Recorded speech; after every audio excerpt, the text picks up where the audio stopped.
Dhuna në familje është një fenomen shqetësues që fatkeqësisht ka njohur rritje vitet e fundit. Sipas të dhënave, për vitin 2025, gjykata e shkallës së parë e jurisdiksionit të përgjithshëm Gjirokastër ka regjistruar 58 kërkesë pa ditë civile për lëshim urdhërmbrojtje dhe lëshim të menjëhershëm të urdhrit të mbrojtjes, si dhe 18 çështje penale të regjistruara me akuzën dhunë në familje.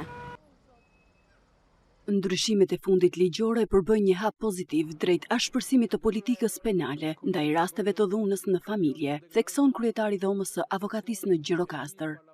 Duke qenë se ka pas një rritje të këtyre veprave në Republikën e Shqipërisë, me të drejtë janë bërë këto ndryshime në kodin penal, duke i uritur sanksionet, por duke u vendosur dhe vepra të reja penale, dhuna në familje realisht është rritur dhe shkaqet janë të shumta sociale. Ndërkaq, edhe qytetarët e mbështesin këtë miratim, duke konsideruar të domosdoshëm për rritjen e sigurisë dhe mbrojtjen e familjes. Që të zbehet ky fenomen, mirë është që njerëzit të mësojnë sa më shumë në lidhje me ligjet dhe ato ligje që dalin të publikohen dhe të jepen dhe në masë. Kush e do dhunën, asnjëri. Dhuna është e gabuar.